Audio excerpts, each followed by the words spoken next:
All right, I think most everybody is here. I hit record so that I will share this video with you guys when we're done. And that way, if I get ahead of you on anything, or you want to go back and dig a little deeper on a certain area, you'll have this so you can kind of go back through it if you need it. But some of you were in this. We kind of held this class or this training or whatever you want to call it last year and the year before. And so this may just be a good review for you. Others, if you've never been in this class before, I actually wanted to start out and just take a couple of minutes because there are a few of you that are new enough to the program. And I just want to talk about like why we're doing this and what the whole purpose is. So I made a quick little slideshow, and then after the little slideshow, then we're going to jump into it and actually start doing all this stuff. But the slideshow really just kind of goes through some of the stuff that's in our guidelines and kind of explains why we want to create a new setup library each.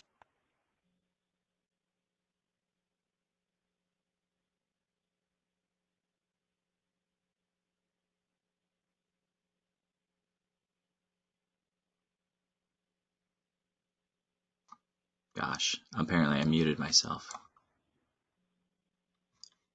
All right, sorry about that. You guys able to hear me again?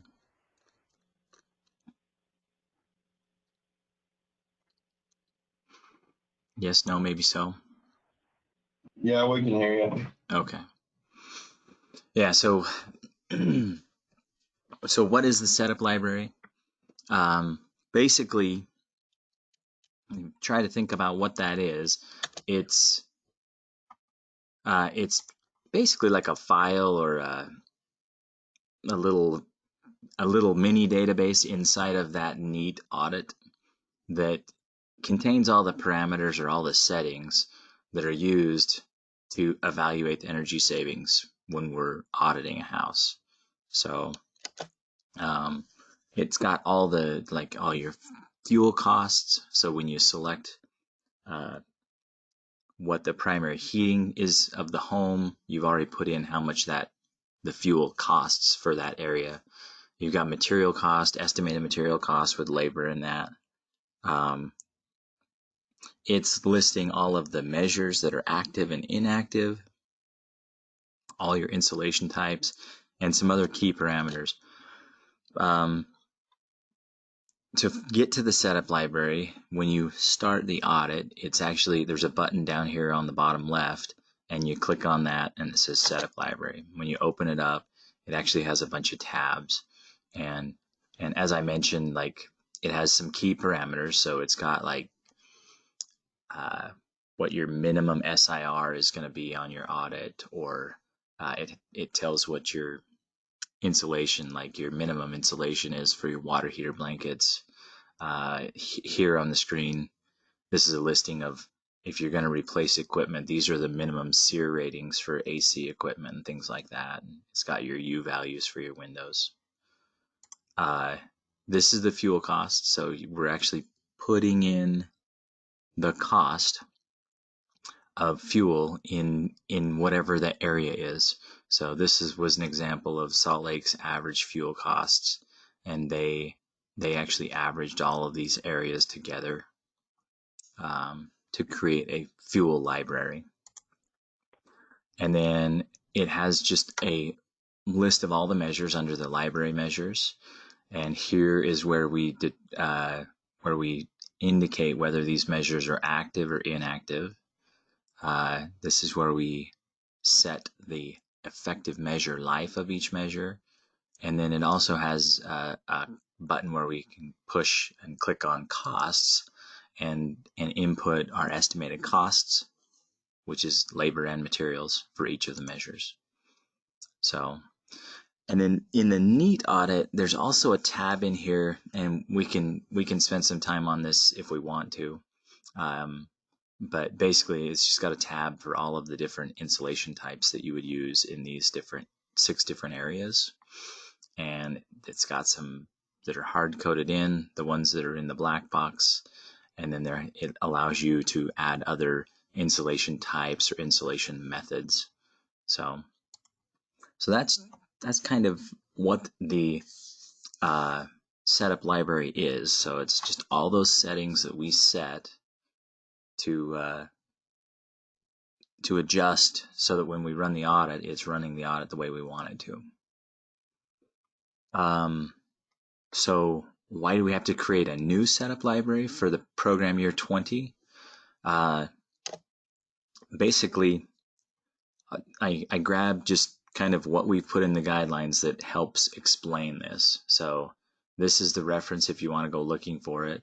But the guidelines basically say that we publish this document, the setup measure life setting worksheet. I know it's a mouthful, but that is a list of mandatory audit library measure settings. These are mandatory. This is something we have told DOE that this is how we're going to set our audits when we run them.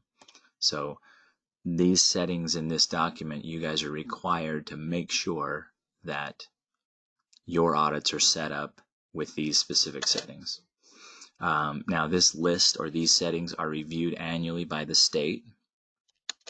And then once they're reviewed, agencies, you guys have got to make any adjustments to reflect those updates or any changes that are made to the list. And we did make a few changes to the list this year. You're required to update your measure costs at the beginning of each program year, and also whenever there's a significant change to a cost factor. So in December, if the cost of insulation doubled, then you really should be going in and making adjustments and creating a new setup library.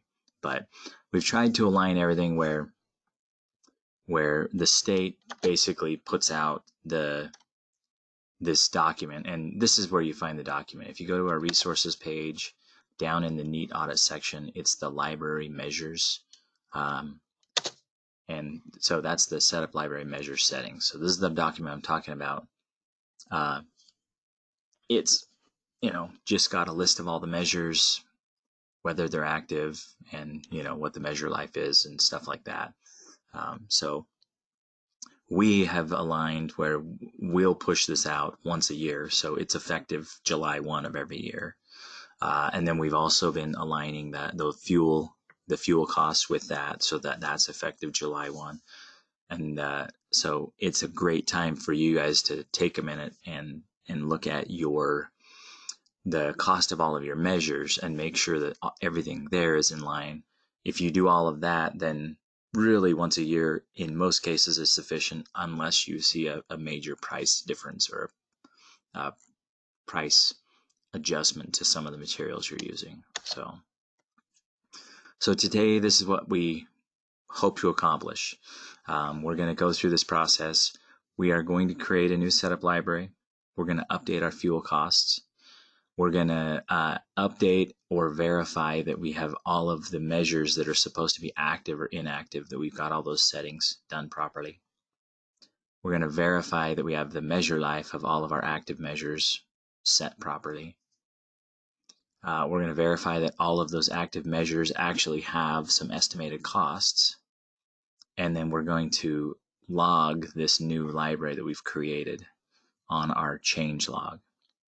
And I just want to talk about each one of those really quickly, and then we'll actually jump into doing all of this. So updating the fuel costs. Basically, HCD conducts a fuel survey every year. And after we have published that fuel survey, then you guys are required to adjust your fuel costs by the effective date, which is July 1. So, and then as I showed in that example, in areas where you have multiple providers, you can average those fuels together to create one or fewer fuel cost libraries, or you can create as many fuel cost libraries as you want. So you can really do whatever works.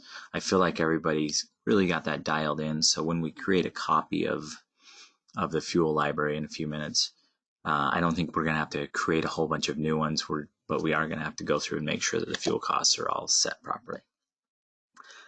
Where do you find the fuel costs? Those are on the resources page, and they're down under a section called fuel costs. And this is just the first page of that document. That's what it looks like. So in your fuel cost, it's going to list out which agency these fuel costs are for, if there's different providers within that agency, and kind of how each or the county or the area that each of those providers covers. And then these are the costs that should be reflected or averaged for each of those areas. So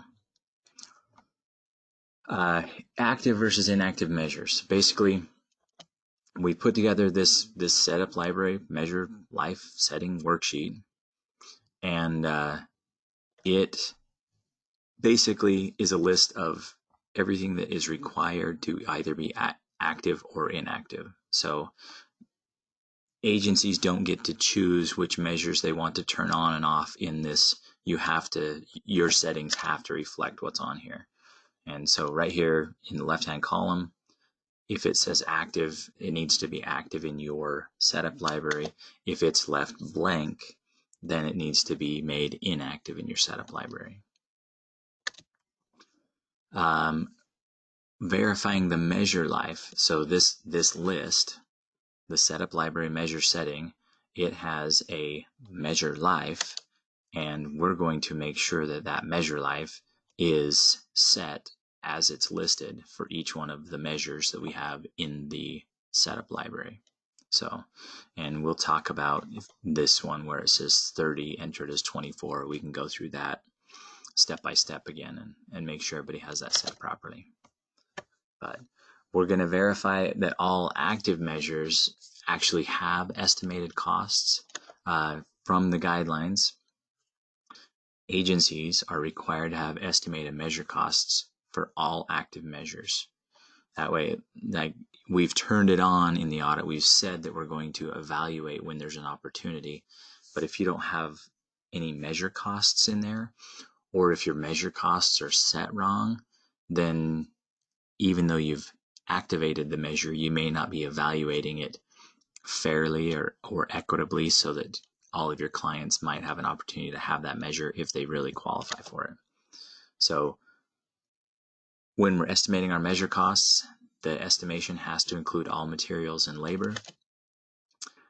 It should be an average of the actual cost to install that measure, and then we are doing this so that, and this one was kind of foundational. I use this term equitably, but basically we are tasked with administering the program equitably across each of your service areas and also across the whole state. And this is one of the things that we do to make sure that we are administering it equitably, so that we're treating Mrs. Jones the same as Mrs. Smith. Mrs. Jones may live in Logan, Mrs. Smith may live in St. George, but they, based on all of our policies, they have both have a similar opportunity to obtain each of these measures, or to receive each of these measures whenever it really fits the situation. So, and then the last thing is, you really can't inflate your measure costs to avoid performing the measure. So they really need to be an average cost, a good estimate. My rule of thumb is somewhere between 100 and 110% of the real cost is what you should have in your setup library. And then once we're done with all that, then we actually need to log the new setup library. And what that means is that we're actually going to go in whenever we've made changes. Let me see if I can go back to that. Whenever we've made changes, or whenever we create a new setup library, then we're going to track that And to do that, each of you go to your WAP reports and you click on your setup library change log, and you just simply list the new setup library that you made, and you put the new effective date. We are effectively drawing a line in the sand on that date. So if you started an audit before the effective date, then you should be using the setup library that was effective on the day that you ran that audit. And then, if we create this new setup library, if we make it effective on July 1, then starting July 1st, if your auditors go out and start a new audit, the day that they run the blower door, or basically the first day that they go to the house, that is the new start date. And so those are the dates we use to determine which setup library should be used. So we use this log to track all of that. You could almost do things without this log, as long as you use the right naming convention in your setup library. But this log is still required. So even if you have the naming convention set up, it helps so that you don't have to keep referring back to this log.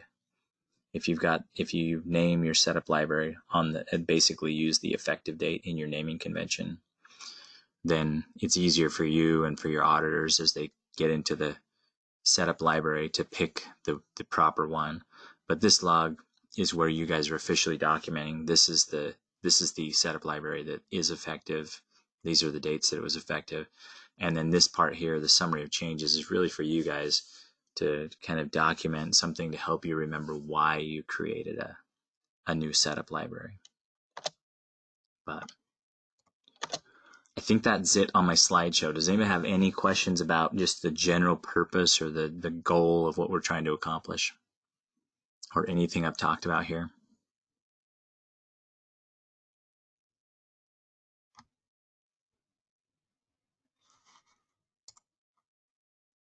All right.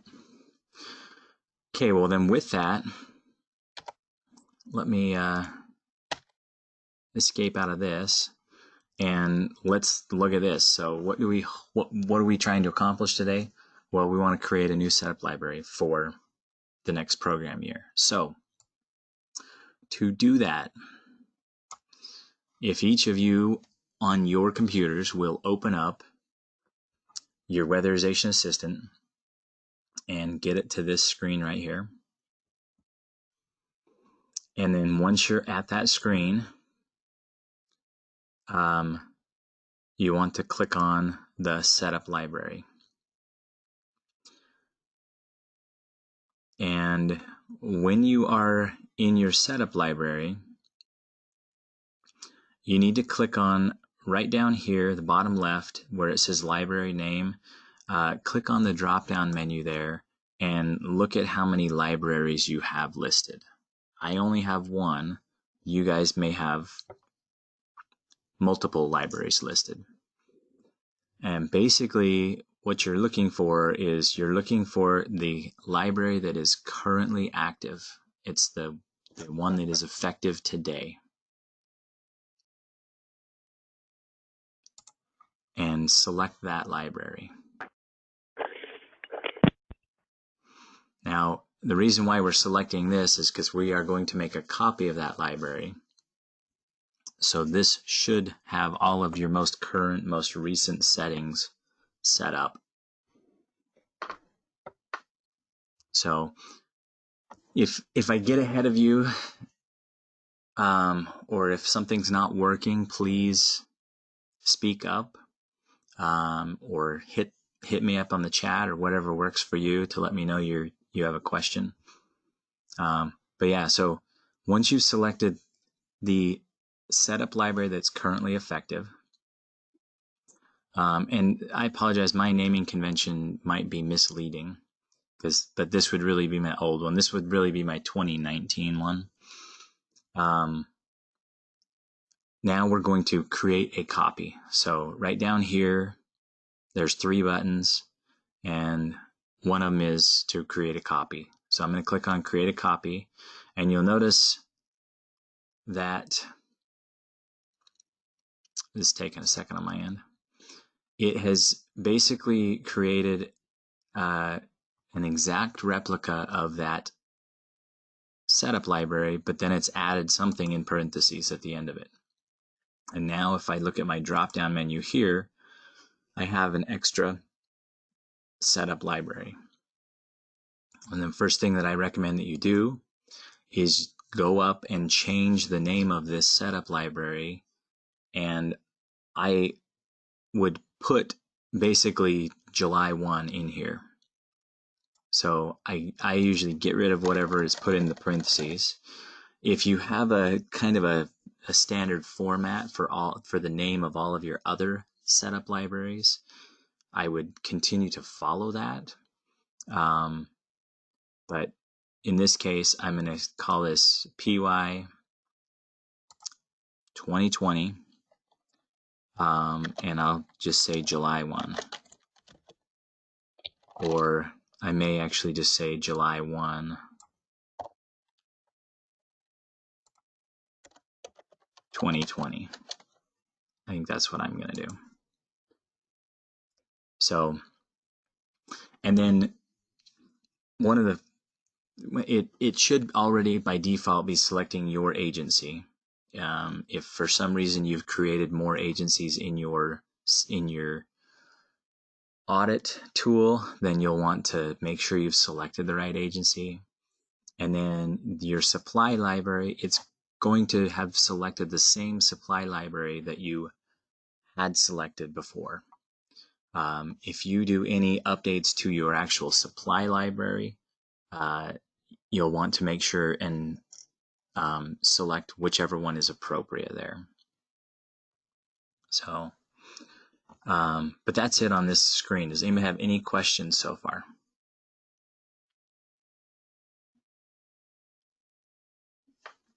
All right.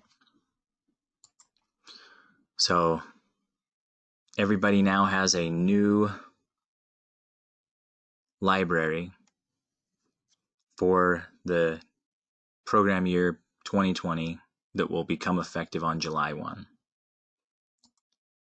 Okay, so that was our first goal here. We just wanted to create a new setup library. Now the next goal is to update our fuel costs. So there's a few different things. In fact, we can take a second and look at the key parameters, and then we'll go to the fuel costs. But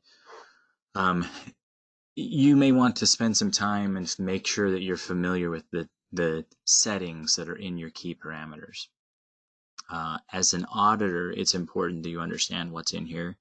Even if you're not adjusting it, it's important that you understand so that you know when the audit is evaluating that it's basing it off of these things that are set in here. So in the NEAT audit, and you'll notice that down here there's a drop down to switch between the NEAT and the MHEA. So you've created a setup library that is for both of these audits, the NEAT and the MHEA. Right now we're just looking at the NEAT key parameters. You'll notice that there's just these 5 options here, but if you switch that over to the MHEA, it actually gives you a couple of extra options. There's more stuff on the MHEA than there is on the NEAT, and so familiarize yourself with all of it, and also make sure that all of the settings reflect what they should reflect, or the materials that you're using, or the minimums that are set from the program standards. So first and foremost, on the economics tab, it says the minimum acceptable SIR, and that value should also be set at always be set at 1. Because our program rule is that an ECM has to have a SIR of 1 or greater. So if your setup library has a different number there, you need to change that back to a 1.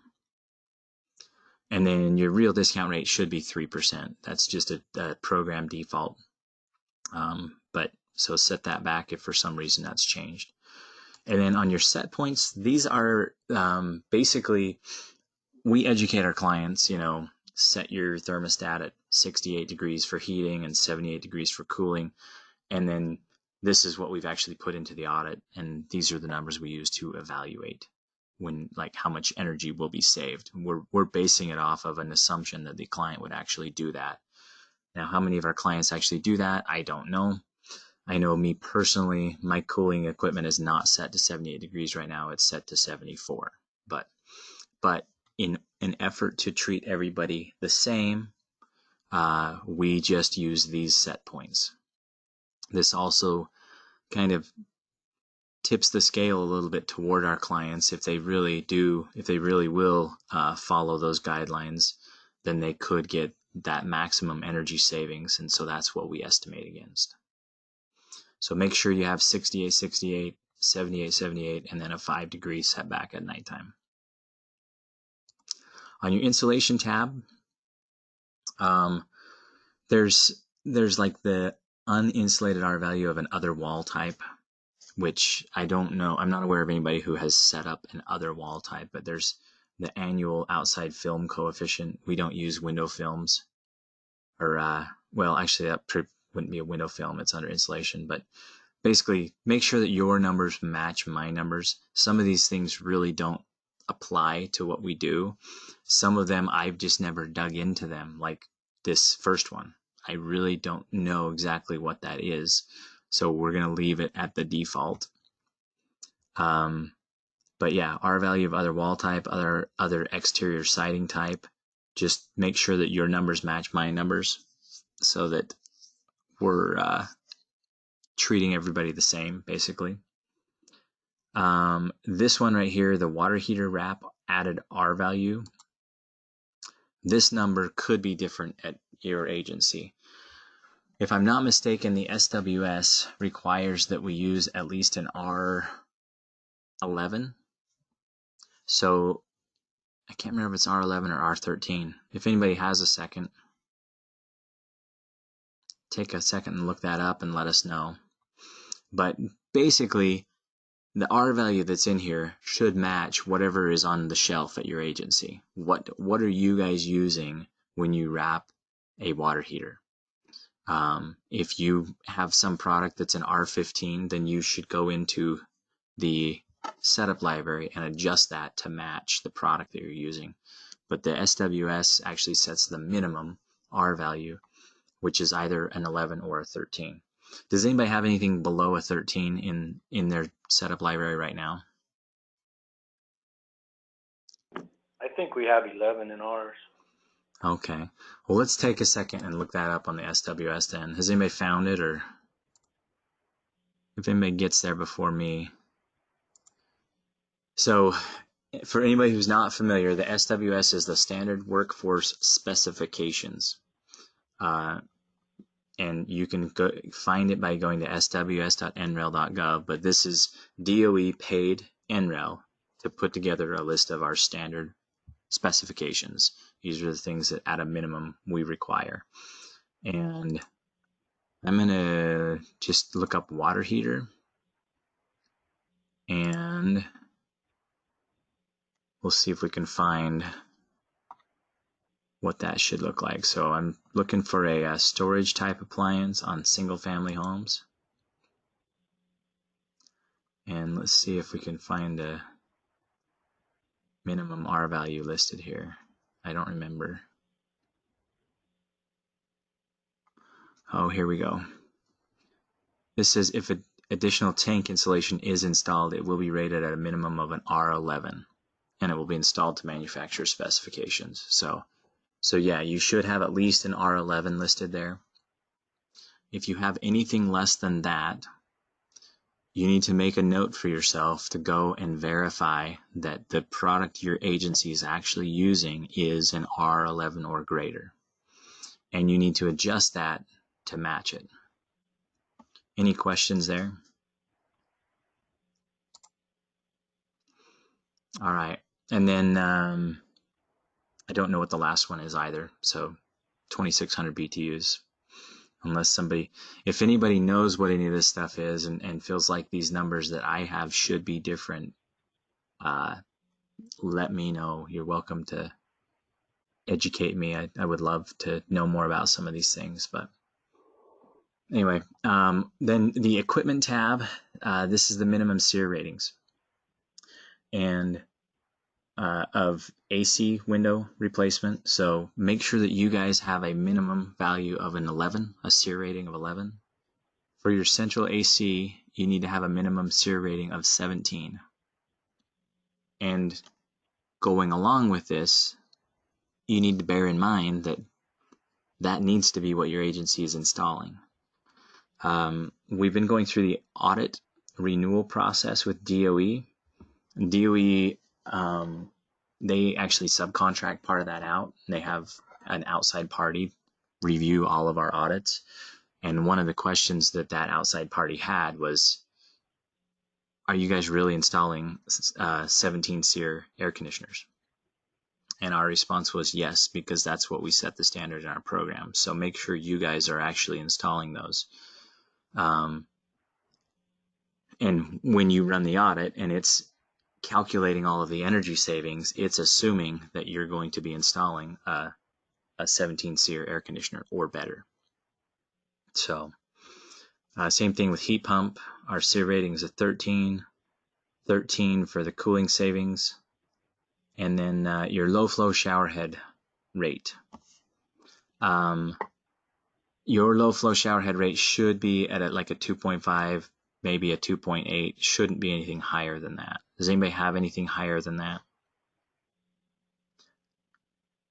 And this is another one where this needs to match whatever you have on your shelf. Whatever you're buying for your low flow shower heads, it really needs to match what you're putting in. But we have never put in writing that a low flow shower head must be, so many gallons or less.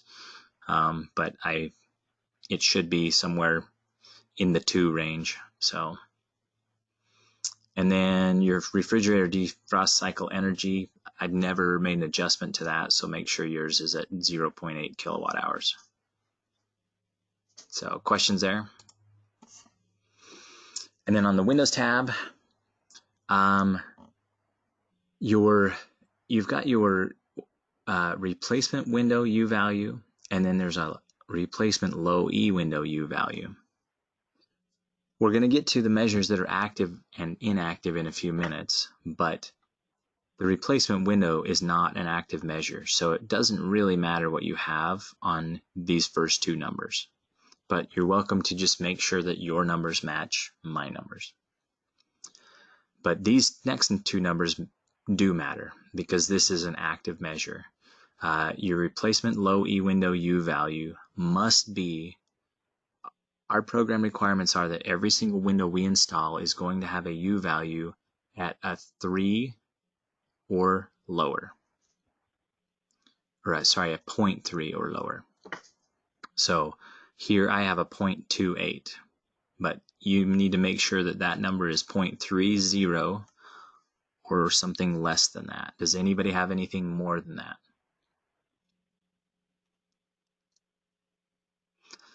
And then your solar heat gain coefficient, this does factor into the energy savings on your windows. But we don't have any program standard requirements for that. If you have a really good window manufacturer, they might want to know different orientations and might want to help you select different solar heat gain coefficients based on whether the window's on the south side of the house or the north side of the house. But really, a number, I don't even know a good range to say on this. I would assume somewhere around a 2 to a 5, like a 0.2 to a 0.5 is probably good. I think I paid a little extra on mine and I pushed that number up to like a 0.57 or something. But anyway, I'd say something in that ballpark is pretty good. Does anybody have anything that's outside of that range listed on their audit?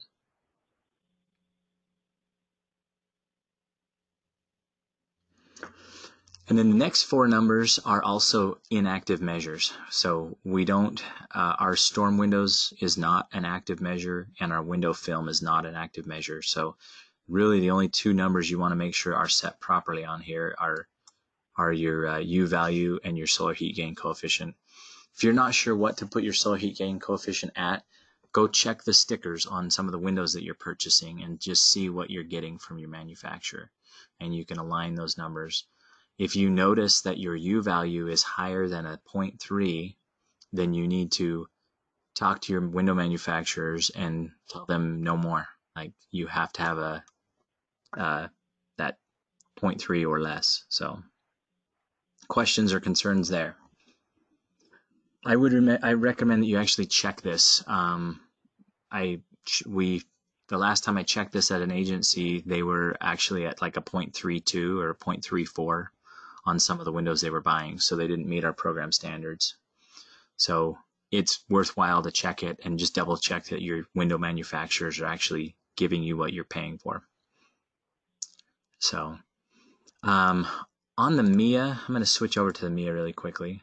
So we covered the economics, but in the MHEA, it actually has a spending limit for a package of measures. Make sure that that is, put it at $7,100. In fact, we could actually adjust that up to, let's adjust, everybody adjust yours to $8,000, because I think our average cost per unit is up to $8,100 or something like that. I've never seen a mobile home audit that spends more than $1,500, $2,000, so I don't think we're really bumping up against this ceiling at all, but the MHEA actually has a ceiling, so make sure that it's set high enough that it will actually allow you to do some stuff on a mobile home. So make sure all these numbers are the same. On your set points, those should all be the same, and then this one adds one extra thing, which is the length of the nighttime thermostat setback, so make sure that says 8 hours. On the insulation tab, this has a handful of additional things. And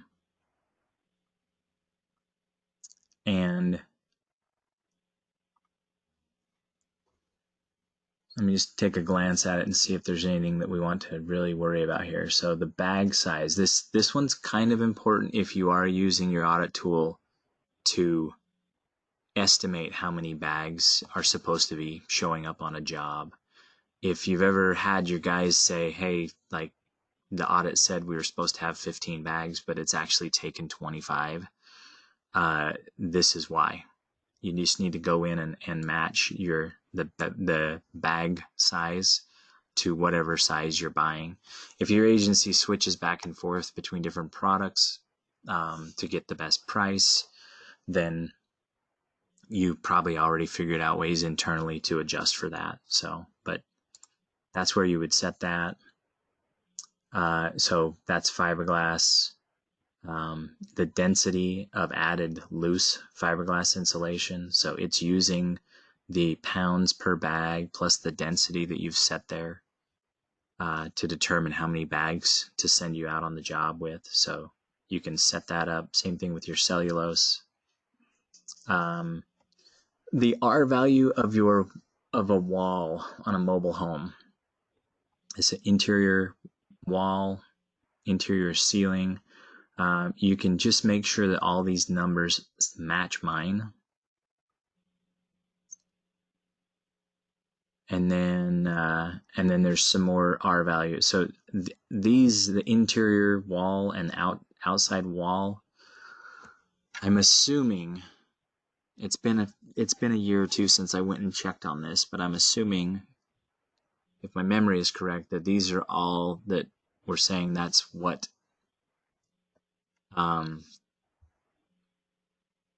the existing walls are, and that's how we're evaluating them if they are. Would that be right? I think that's right. Anyway, make sure those numbers are all the same, because we've never dug deep enough to figure out whether we want to adjust anything. So in an effort to make sure everybody's doing it all the same, make sure all those numbers are the same. Your existing loose insulation, that's a number you can adjust based on what you're installing. And same thing with your rigid foam and your foam core insulation. So if you're not sure what some of those numbers are, make yourself a note and go check on them. Any questions or concerns there?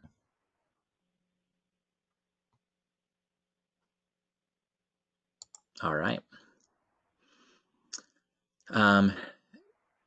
Heat transfer. So this, you could actually adjust when or what you consider a mobile home, to be leaky, medium, or tight. We don't want you to adjust that. We want your numbers to match my numbers. So make sure you have 4,000 CFM for loose, 3,000 for medium, and 2,000 for tight. And then next number says free heat from interior sources. Make sure yours just says 1950 for the BTUs per hour. Free heat from interior sources during the night, 2350 BTUs per hour. And then you have a duct sealing distribution loss reduction. So that number just match mine, 50. The next number's 10.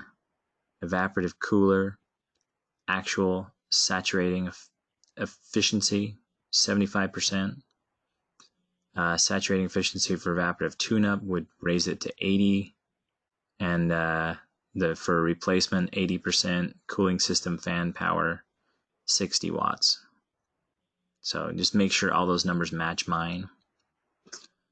But again, on any of those, if you do feel strongly that we should, as a program, change any of these numbers, let me know. Let me know before you change them in your audit. On the doors, this actually has a U value of a hollow core door, a solid door, a manufactured door, and then of a replacement door. This is one I have never gone looking for the numbers on that. If anybody does and you find numbers drastically different from what I have listed here, let's talk about it. But otherwise, make sure your numbers match my numbers. Does anybody have any numbers that are different there?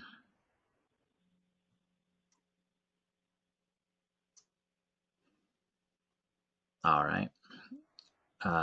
Hopefully you've all had, so I've got a 0.46 and then a 0.4, a 0.4, and a 0.2. Windows,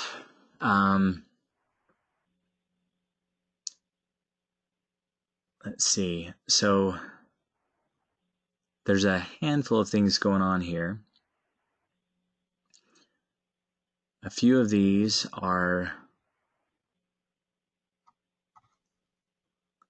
just trying to look and see which of these would be effective measures. I think so our window U value, glazing, plastic storm, glass storm, glazing.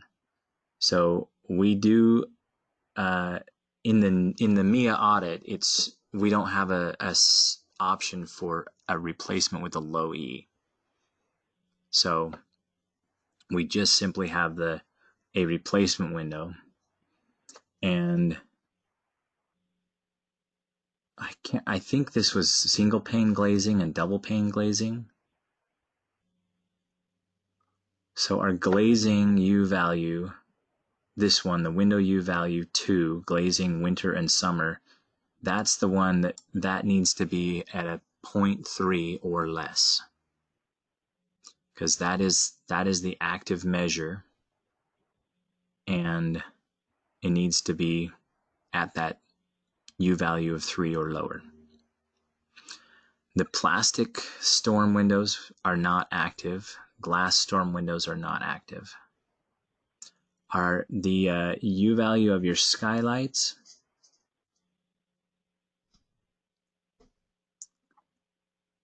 that should be the 2 glazing winter and summer, and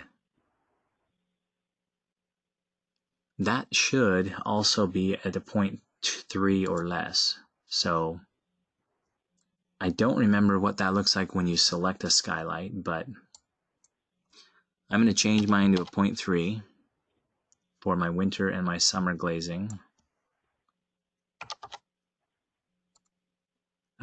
So make sure yours are 0.3 or lower. I probably should change it to a 0.28 if that's what my purchaser is always buying. And then Window shading, R values, drapes, and blinds. You can just make sure your numbers match mine. I've got a 0.3 or less. And sunscreen solar trans reduction, ratio of awning depth to window height.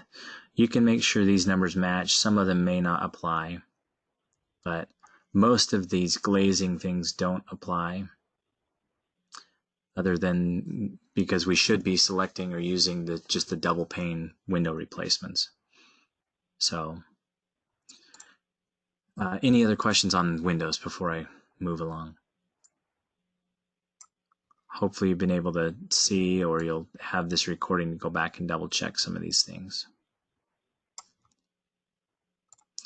Base loads, low flow shower head rate. So this is one of the things that I look for and often make notes about and have agencies adjust.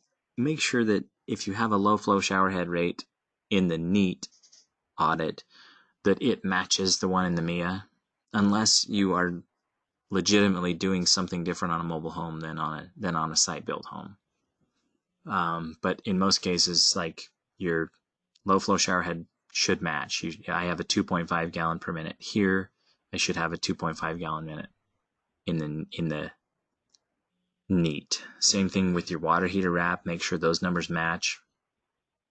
And then our fridge defrost cycle is the same. It's 0.08. So. But the other area where I see discrepancies a lot is when we get into the cost of our light bulbs. Oftentimes the NEAT and the MHEA don't match, but make sure that you're making them both match up. So, all right, any questions on key parameters? Everybody feeling okay there? Anybody find anything way out of whack or strange? Well, I find it a little strange that you're not supposed to replace a swamp cooler on the roof, but you can replace a skylight. Well, just a comment. that is a good point. I think this year while I was monitoring, I found one house with skylights.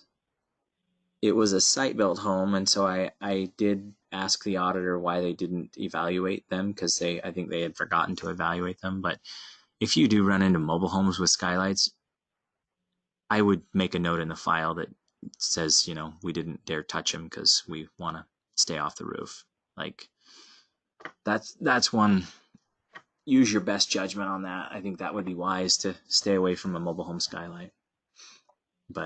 And I don't even remember how to evaluate it when we get into it. Does it just come up? Does anybody know? Let's look at the MHEA really quick. I can't remember ever doing one. So, Windows, skylight, and then frame type, glazing type.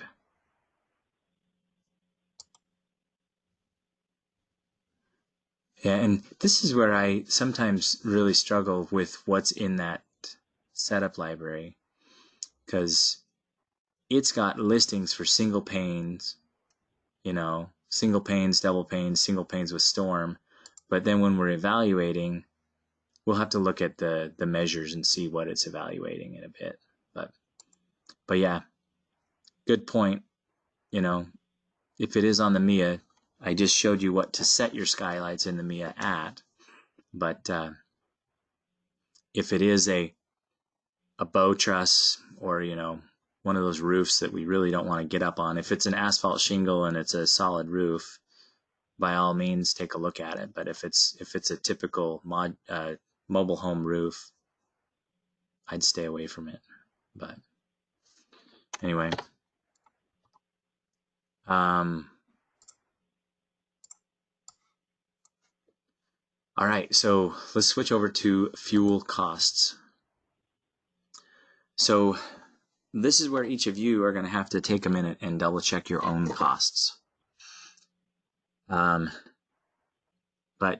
so in your fuel costs, you are going to have, there's a drop down here by name, and you want to hit that drop down and see how many fuel cost libraries you have. and take a minute and think about whether or not that's effective at your agency. If you have 12 different fuel cost libraries, if that's creating confusion or creating any problems, you may want to consider reducing that down to less fuel cost libraries.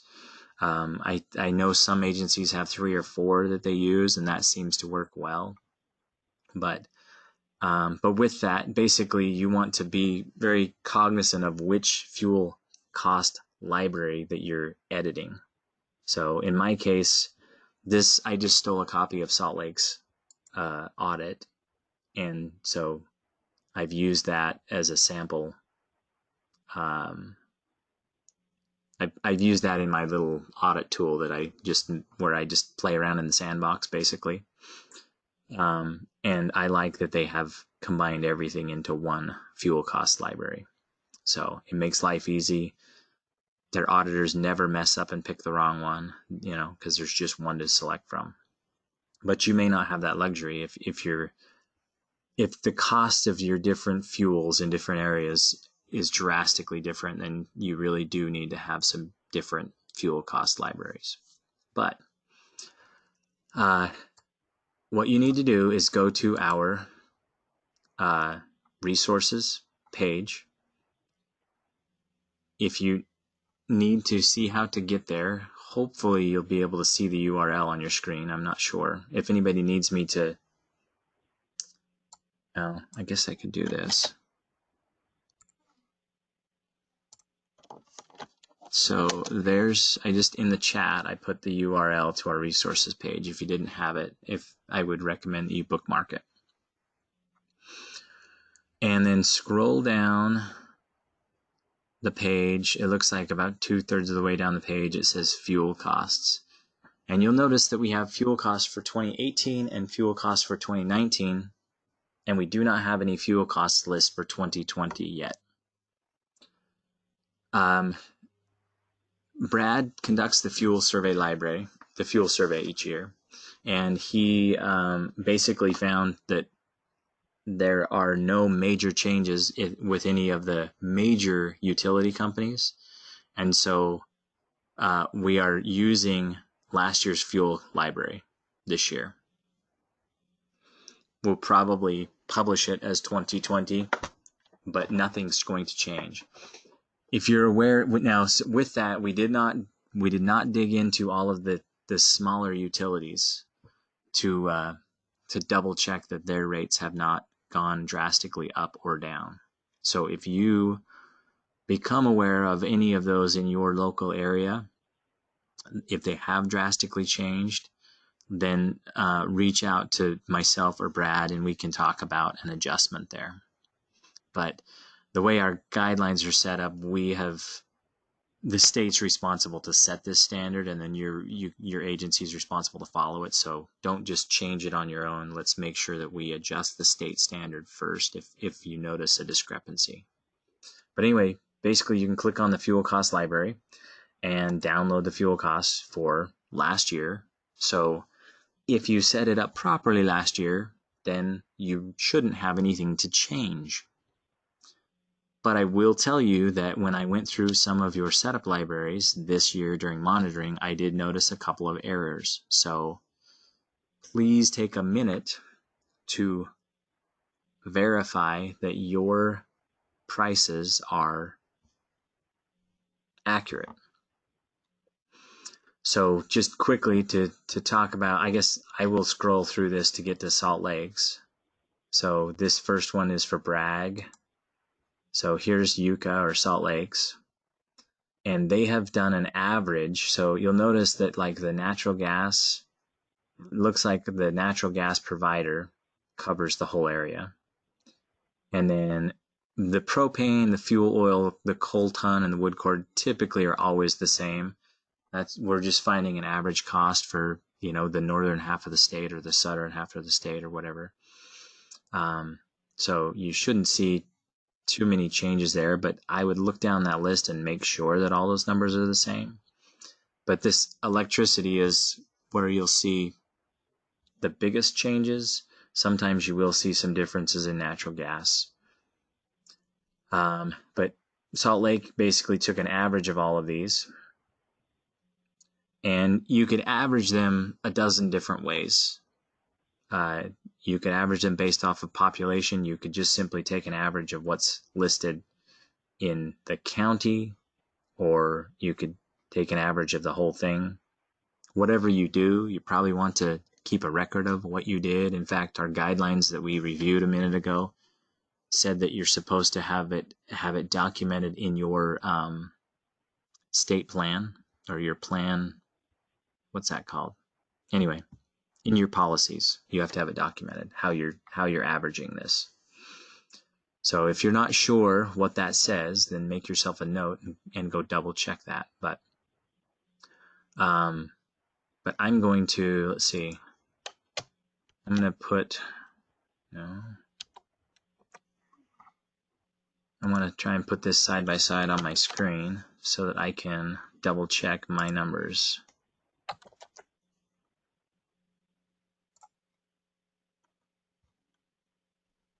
Really quickly, and hopefully you guys are all double checking yours as well.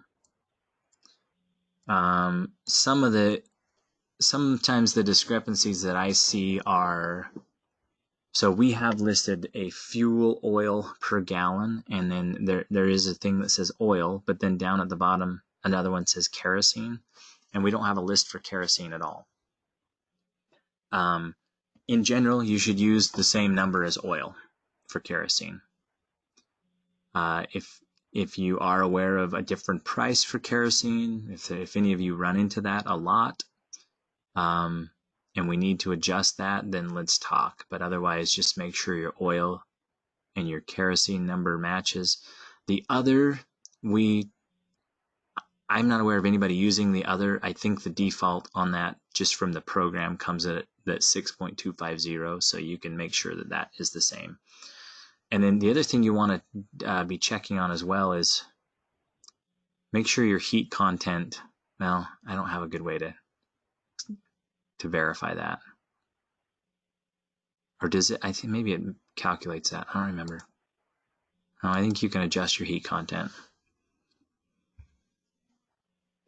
You're welcome to take a glance at what's on my screen. Make sure heat content closely matches the number that I have there. If you have anything that's totally out of whack, then let's chat. But I know you can get that from your provider, but I'm not sure how you derive that for electricity and stuff.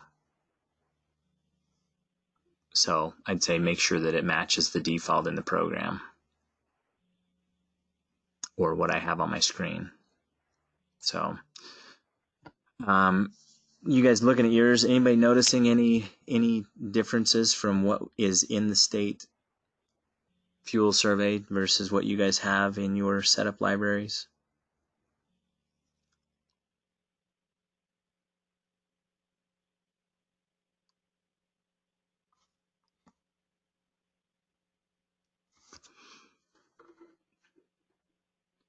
So I'm just checking mine. So I want to have 9.94 for my natural gas, because that's what I have in all of the areas. The electricity, it looks like at 0.115, that would be a pretty good reflection of an average of these numbers, because most of them are at 0.118 or 0.1188. One couple of them are just a little lower, and one's a little higher. So I could see that dialing that number down a little bit. So that does look like it's in line with the average. My propane is at the 2.53 coal ton, or my oil is 2.56 on kerosene, coal is 200, and I'm 215 on a cord of wood. So all my numbers are looking good. How are you guys doing? Does anybody need more time to double check your fuel libraries before we move on?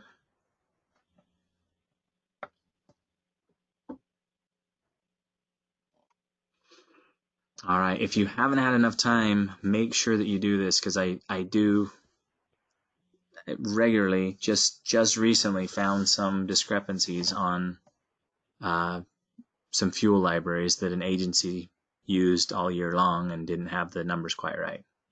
So make sure that these are set right.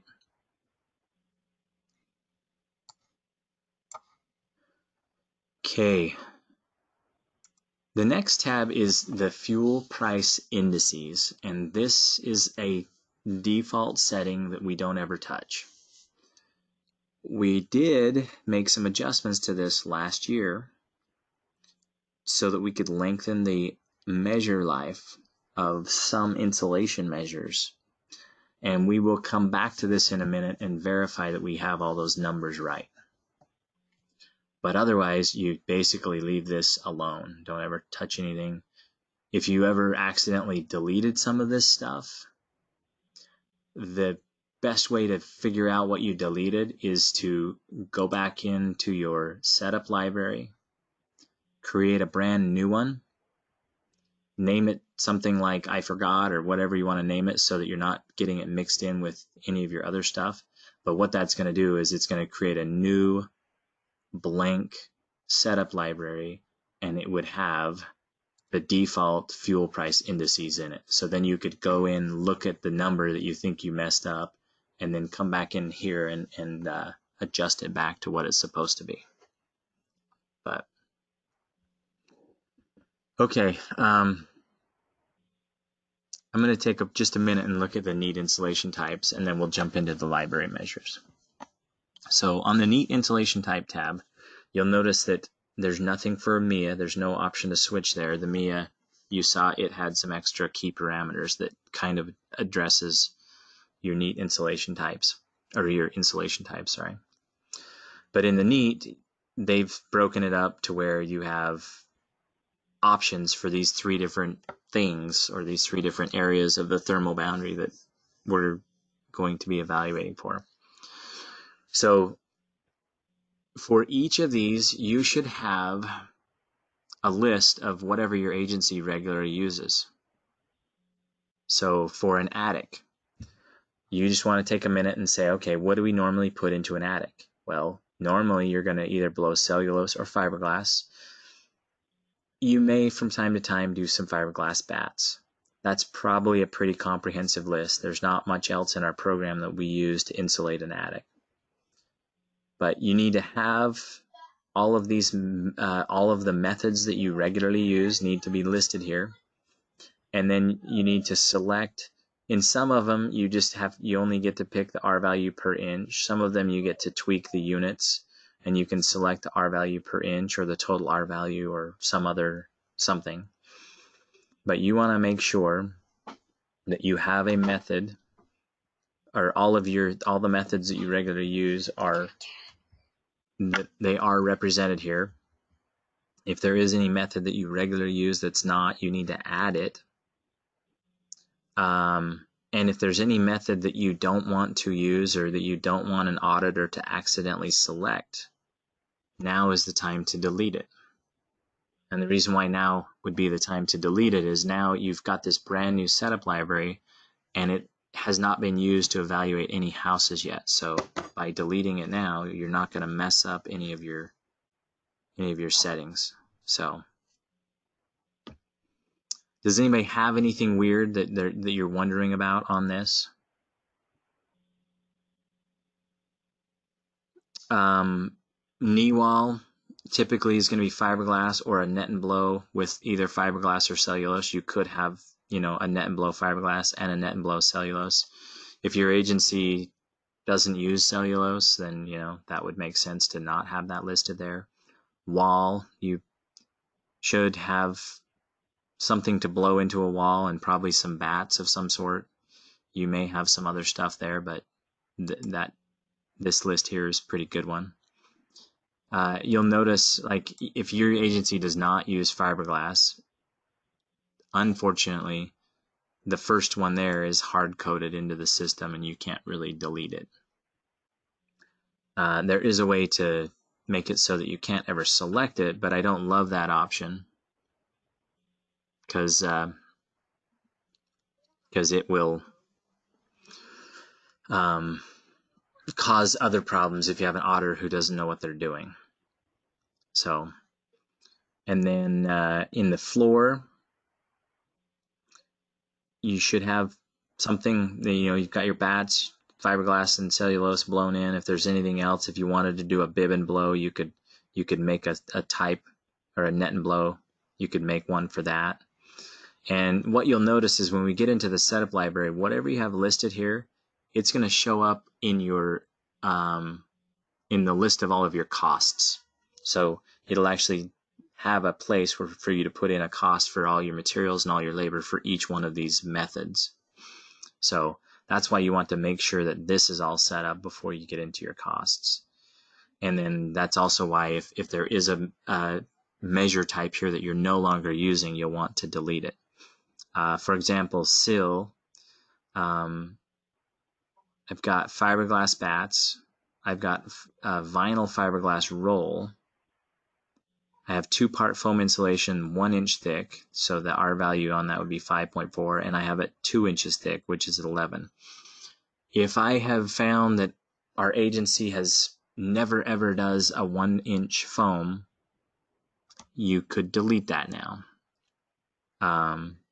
Or, if you don't ever use this vinyl fiberglass or whatever, then you could delete that, whatever works. If your agency does a 2-part foam closed blow, where you're drilling holes in the finished ceiling of a basement and you're spraying that in, you may actually create one that says, 2-part foam, 2 inches, closed blow, and put your R value there. And that would allow you to actually put in a different cost for that insulation method, because that one's probably going to have it'll cost a little more than if there is no drywall in the way. So, and then on your foundation wall, just make sure you have options. So this has vinyl fiberglass. Basically, this is the pin and drape, blown fiberglass bats. One thing I want you guys to watch for is any of those rigid foam plastics. So like this one here by default says rigid foam board. That's not one that we're using to insulate foundation walls. So because we have to have that ignition barrier over it. So if you have any that you could actually delete because you're not using them, go ahead and delete them. Let's see. Question came in on the chat about whether you're supposed to copy and rename your fuel cost table. And the answer is probably no to copying it, but you could definitely rename it. So thank you for the question. So since this one, I just have one fuel library, but I'm setting this whole library up for program year 20, I would probably want to rename this to my fuel cost for 20. If I copied it, then what it's going to do is it's going to create, in fact, I'll do that here. So I have one fuel library. I'm going to copy that. Now I have 2. Now I've got my, the one that I just renamed to fuel cost 2020, and then I have a copy of it. So if you are trying to break it into smaller areas, then you can start with a copy and then just start, adjusting that stuff. But I'm going to delete this copy that I just made.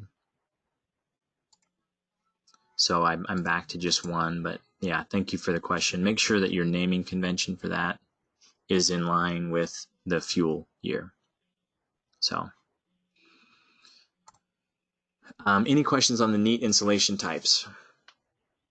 Anybody have anything weird that they're wondering about?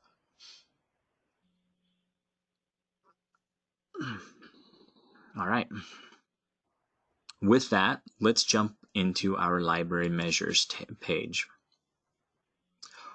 So the library measures, it is broken up between the NEAT and the MHEA. So this first page, I'm going to scroll through it, and you'll see that there's 45 measures. Those are all for the NEAT. If I switch to the MHEA, it'll have a different list of measures that has 49 on there.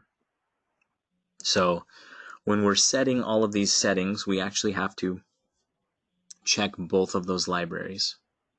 So I'm going to switch back to the NEAT, and I'm going to push this over to one side because I want to bring up my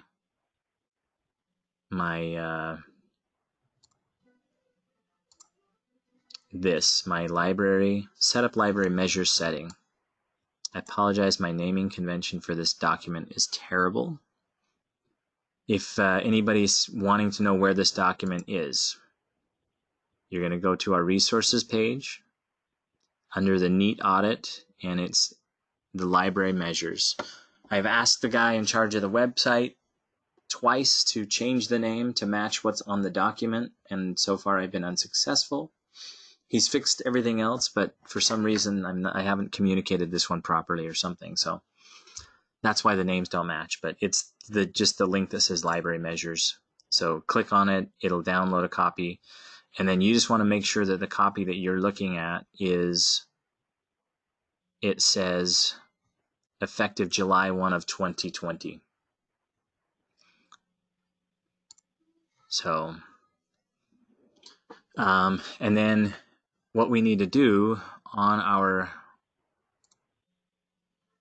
sorry, my audits, nobody ever has this problem, do you? Your audits never freak out.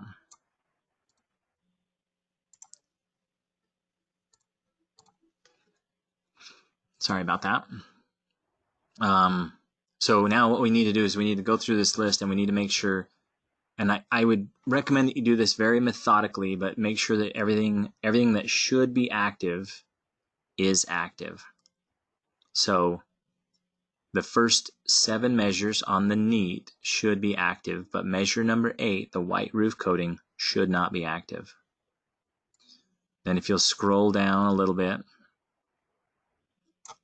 measures 9 through 16 should be active. And this one's a new one for this year. Measure number 17 is window sealing. We are turning that off.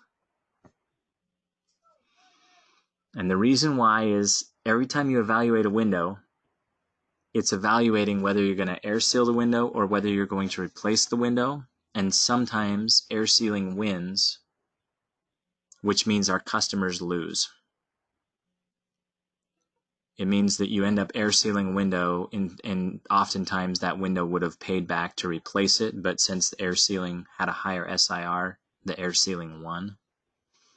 So starting July 1, the air sealing or the window sealing measure is turned off, and when you're auditing a house, if the window does need to be air sealed, you would just include that in your air sealing strategy. We're no longer evaluating for it here. Anybody have any questions on that? Okay, so this one, make sure and shut that one off. It was probably active in the last year's audit, so it probably has a check mark there.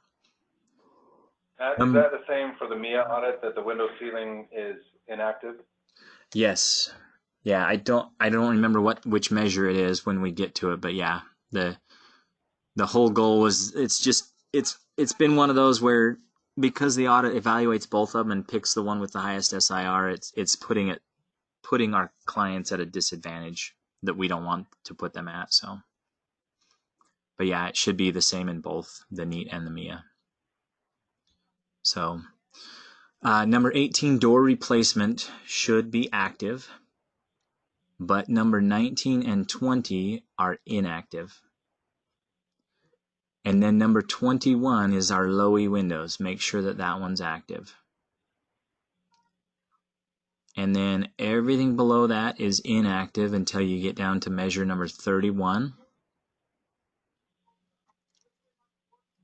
So measure 31, that furnace tune-up, is active. Measure 32 is not active. Measure 32 says to replace a heating system. But then measure number 33 says to replace a high-efficient heating system. Measure 32 should not be active if your agency, so like, was that Kyle that just made a comment a minute ago? If like UBAG out there, I think you guys had that active, if I'm not mistaken. Maybe somebody else did. And I'm assuming that this was number 32 had been active because you wanted to do a 80% efficient furnace in an attic. Do not activate number 32. What you would do instead is you would just use number 33, the high efficiency furnace. And when you're evaluating that, it asks you what the efficiency of your high efficient furnace is going to be. And if you're going to put an 80% in because it's in an attic and you don't want your condensation to freeze, then just put in 80 in your high efficiency tab. You might get a warning that it'll say this is not high efficient furnace, but you can click through that warning. But that way we don't have any errors with accidentally selecting this or not selecting this. Does that make sense? Does anybody have any concerns with that one? All right.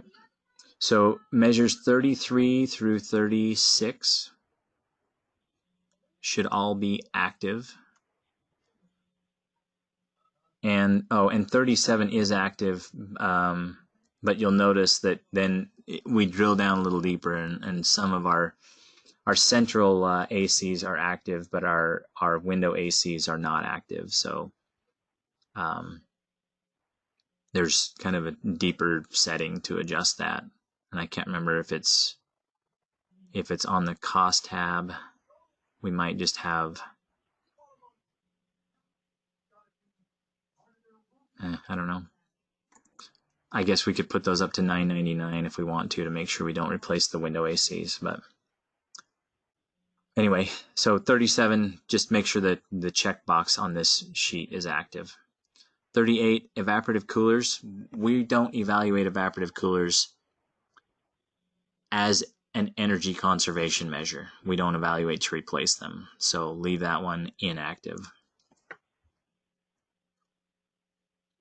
You can address them and replace them. We just don't do it as an ECM.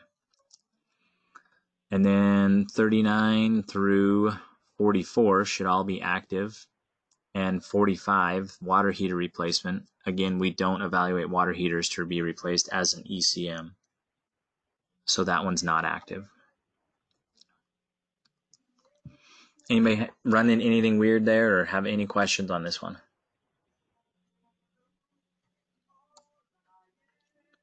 Okay, let's switch over to the MHEA and make sure we have everything set up properly there. So same document, the list just goes on down lower. So it shows that measures 1 through 8 are all active. So 1 through 8 are all active, and then 9 and 10 are not active. 9 and 10 are to put in, blow in cellulose in a floor of a mobile home. We don't want cellulose in the floors. We want fiberglass in the floors. So that's why this measure is not active. And you'll notice on the MHEA, it basically has kind of the standard thing, and then it has the same thing, but it says addition after it. So it's basically it's really the same thing, but you're going to want to watch that and make sure that you've got your settings, and then in a minute all of your costs also need to be the same between those two tabs. So wherever applicable that is. So but anyway, so 9 and 10 are off. 11 and 12 should be active, but 13 and 14, again, we're just staying away from putting cellulose into the mobile homes where it could absorb lots of water. So 13 and 14 are off. 15 and 16 are active. And then 17 through 27 are all inactive.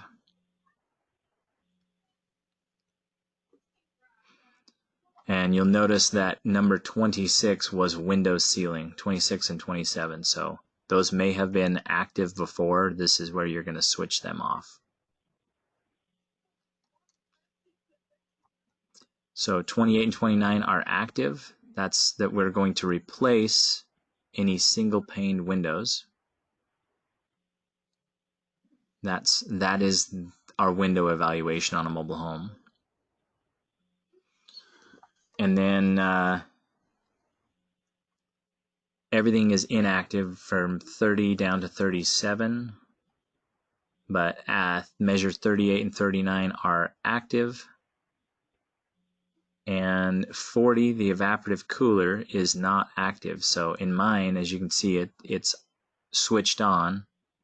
I'm going to turn it off so that it's not active, because that's the required standard settings. And then measure 41 through 47 are all active. 48 is the water heater, that's not active. And 49 is that replace heating system, that is active. The other thing, if you'll notice on this setup library measures that is active for both the NEAT and the MHEA, is that every agency should have a user-defined energy conservation measure for electronically commutated motor. And so if you want to quickly check on that, basically you'll go to your user-defined measures. Most of your user-defined measures are your HSMs, your NAMs, and things like that. And you may have a very short list of user-defined measures, you may have a very long list, but somewhere in there you should have one or more measures that is for an electronically commutated motor. So in this library, there's actually 4 of them to account for different horsepowers and whether or not there's an air conditioner on the system. I'll just click on one of them to show you what that looks like. So this measure is active and it is included in the SIR. It has estimated energy savings that either matches what's in our guidelines or matches the manufacturer's estimated energy savings. So it's in kilowatt hours with that's the amount of kilowatt hours per year. It's electric, and the life of the measure matches the life that's listed here at 15 years. And then it's available for use. Now you need to have one that's available for use site built. Actually, I guess you wouldn't need to have one on mobile home, because if you have one, make sure, and you are using them in mobile homes, then make sure you put active on a mobile home. But our guidelines actually say that the ECMs are not a great option for mobile homes, so you don't necessarily have to have one that would work in a mobile home. But if you are evaluating them as such, then you would check that box so that it'll be available as a user-defined measure in both the NEAT and the MHEA. Any questions on that one at all? So when I am monitoring, I look in your setup libraries and I verify that you have at least one of these. You may, kind of have a standard ECM motor that you're sticking in houses, but if you're really doing a good job on those, you would end up having a few different ones to choose from. So, but I check there, and then I also just check and make sure the auditors are evaluating when it's appropriate to install them. So, all right, I'm going to go back to the library measures. Everybody feeling good about their active measures?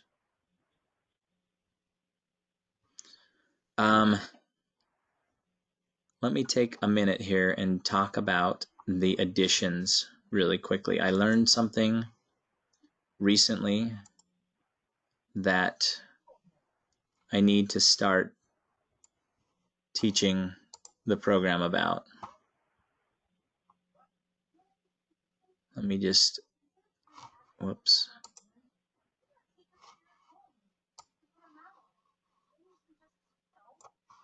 See if I can get this to open up. All right. So let's go 70 by 16 feet.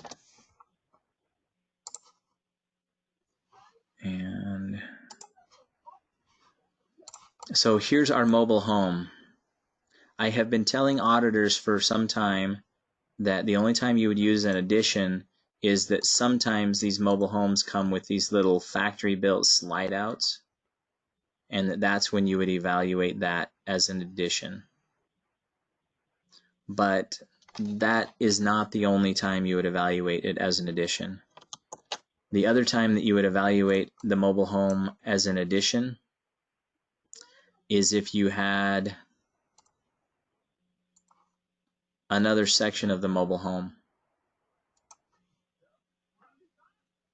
And so you would actually evaluate that whole section as the addition. So like this section of the mobile home is 57 feet long or something like that. But let's say that this second section is only 30 or 40 feet long. When you're evaluating your mobile home, you're putting in information saying, well, I have this mobile home that's 57 feet long and it's 16 feet wide. It would be inaccurate for you to say it's 57 feet long by 32 feet wide, because it's really not the case. It's not accounting for this. What you're supposed to do is say, you know, it's 16 feet wide by 57 feet long, and then I have an addition that is 16 feet wide by 32 feet or whatever this one is. So anyway, that's something, it did not occur to me until when we were going through our MHEA audit stuff with DOE. Their third-party evaluator pointed that out to me, because I had handed them a couple of audits that were not done properly. So does that make sense to everybody? And I will share that on, you know, multiple times with auditors so that everybody can understand that. But if you have other auditors at your agency, talk to them about that. If you don't quite understand what I'm getting at, then talk to me and I can hopefully help clear that up a little bit. So anyway, that was a nice little side note. Okay, so the next step is I'm going to switch back to the NEAT measures. And I want to go through and I want to make sure the life of each measure is set properly. So I'm going to scroll back up to the top, and I want to basically just go through this list and make sure everything matches what it's supposed to. So for the first 5 measures, the measure life should be 24 years long. And you'll notice that on this list, I have measures 1 through 5. It says the measure life is actually 30, but we're entering it as 24. And the Oak Ridge, the folks that put together this audit, basically, well, so the Energy Out West group got together and they felt like the measure life, which I think was at 20 or 25 years or something for attic insulation, they basically approached DOE and said, we feel like the measure life of the attic insulation really should be 30 years or longer. And so DOE said, well, give us some data, and they put together some data and they handed it to DOE, and DOE said, you're right, this is good data, and yes, we can extend the measure life to 30 years. Well, the MHEA was really not set up to do that, so the folks at Oak Ridge that wrote this basically gave us a process to follow that makes it look at it at a 30-year measure life. So, and what it was is the fuel price indices. If you'll notice that they have years 1 through 25, and this is how they calculate the energy savings over the life of the measure. And since they don't have years going out to 30, that's why the NEAT audit was not set up to actually extend the measure life out to 30. But what we've done is we've gone in on year 24 because that's a year that none of the other measure lives were year 24, and we actually have made some adjustments to the price index. Sorry, right here, this number. You'll notice that this kind of goes 1.1, 1.2, and then it jumps really high on year 24, and then it goes 1.29. Anyway, this is just a factor. This is basically the number that it would be at year 30 multiplied by a factor to show that it is a 30-year life. So we will double check that in just a minute, but basically that's why you're putting in 24, but it really represents a 30-year measure life. Hopefully when they put out the new audit, they will fix that so we can just put 30 in here and not have to go through this extra process. But for now, we want to go through the process, make sure our measure lives for our insulation are longer. So any questions on that? All right, so measure number 6 and 7 are 20 years. Number 8 is the white roof coating. It's not active, so it doesn't really matter what you put in there, but if you want to match the worksheet, it should say 7. Measures 9 through 13 should all be 20. And then measure 14 should be 24 because it's a 30-year life.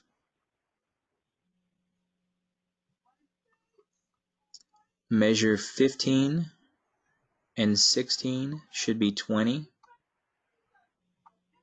And then window ceiling doesn't matter, but because it's not active. Measure 18 is active, and that should be 20. Measure 21 is active, and that should be 20 years.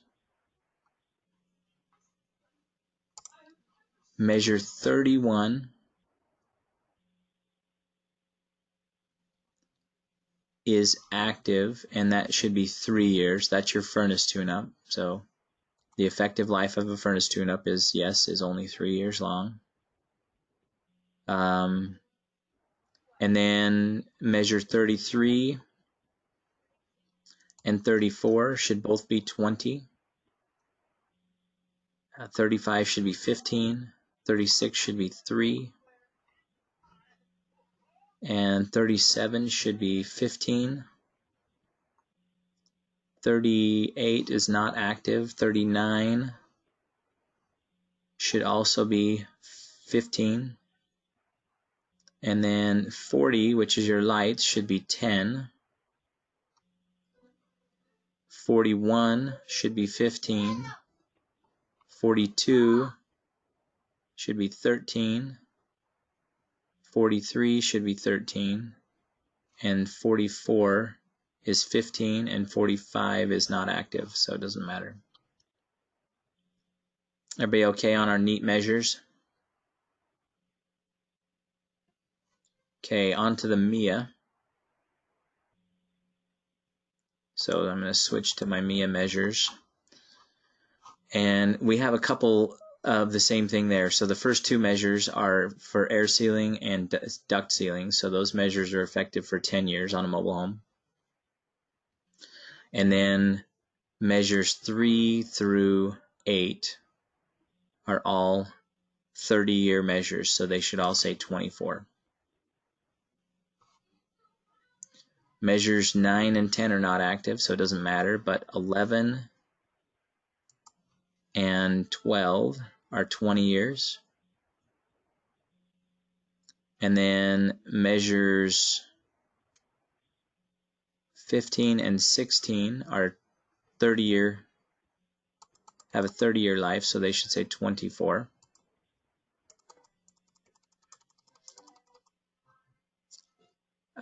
Measure, and then you can skip everything else that's not active down to measure 28. So 28 and 29 have a 20-year effective life. Then measure 38 is 15 years. Measure 39 is 3 years. measure 41 is 3 years. 42 is 15, 43 is 10.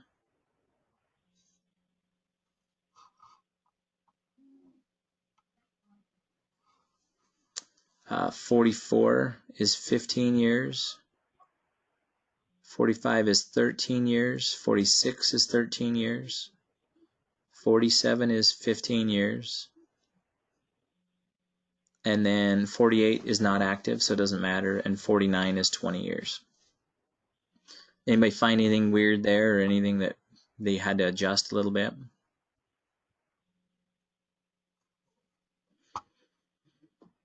Hopefully most of these things are all set properly, but it from time to time I do notice, and I don't know if somebody gets in here and accidentally fat fingers something, or you know, you've legitimately come in here and somebody has changed something, but these are all the required standard settings, so they should be the same at every agency. All right, how's everybody feeling so far? Anybody got any questions before we get into costs? All right, so as we reviewed earlier, you are supposed to have, for every active measure, you're supposed to have some costs in your library, and those costs have to reflect the average cost to install that measure. And so basically you've got to go through each one of these things, and you're required to do it at least annually. So now is the time to do that. We're not going to take the time to do all of it today, but I'll go through a couple of examples, and then each of you will need to take the time on, you know, before this goes into effect on July 1, and make sure your costs are where they need to be. So starting right at the top, attic insulation R11. I'm going to click on costs.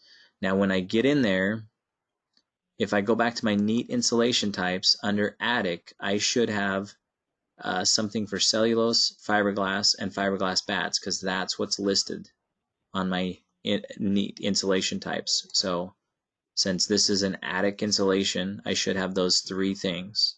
And sure enough, I do. Cellulose, fiberglass, and a fiberglass bat. And then I actually have to have a cost in there for each one of those. Your cost will always, always, always include labor. It's going to be materials plus labor.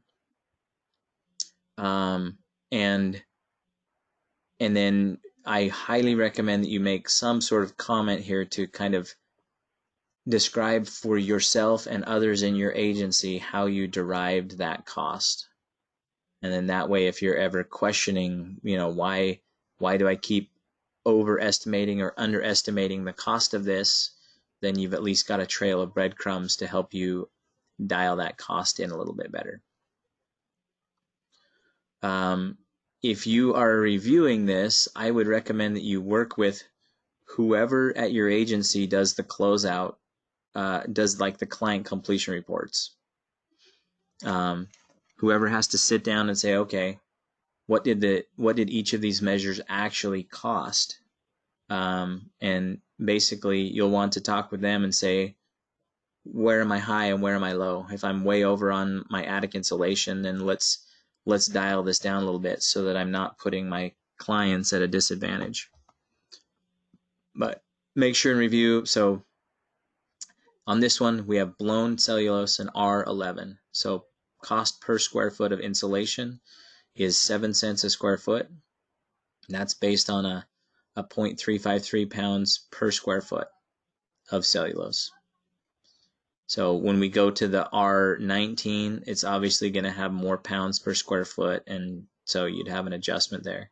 And then the labor, this agency chose to average the cost to insulate 1,000 square foot based on 6 man hours at $30 per hour. Remember that whenever you're estimating your labor, it is going to include all of their fringe. So that needs to not be just their hourly wage, but it needs to reflect all of their insurance, benefits, and all of their withholdings and everything else that your agency has to pay out. So that's typically going to be $25 to $35 an hour, depending on your agency. So make sure that you understand what that is and that you're using that number accurately. So that's insulation.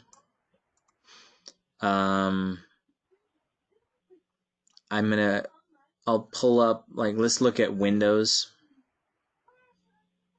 because they're unique. So on your window costs, we have the neat, if you'll notice when you're looking at costs in the neat, it says per square foot. And if you click on that units, it doesn't let you select anything else. To estimate window costs based on per square foot is like the worst way to estimate window costs. It's not very accurate, because if you have a very small window that's like 1 square foot, that window is probably going to cost you $80. But windows don't normally cost $80 per square foot. If you have a 4x4 window that's 16 square feet, well, at $80 per square foot, then I don't know, I can't do math all that quick, but 8 times 16, that window, is that right? Would be $128.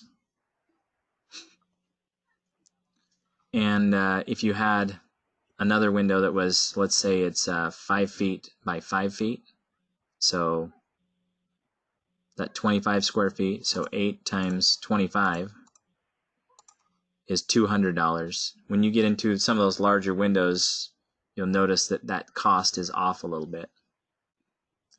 So it's just a terrible way to estimate windows.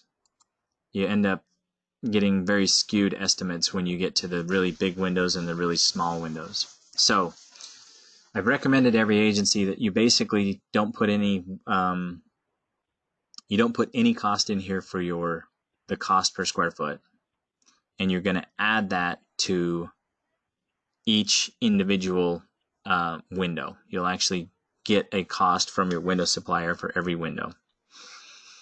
And then your labor, you'd put that in as 0, because that again is also based off of square footage. But then the other, this is based off of each window. And so this is where I recommend that you put your labor for your windows. So I recommend that this number be somewhere around $65, 65 to 80, something in there. That should represent the average cost to install a window, because whether it's a small window or a big window, on average it's about the same. And then it should also include any ancillary items, such as screws and sealant, anything that you any of the little trim pieces that you need.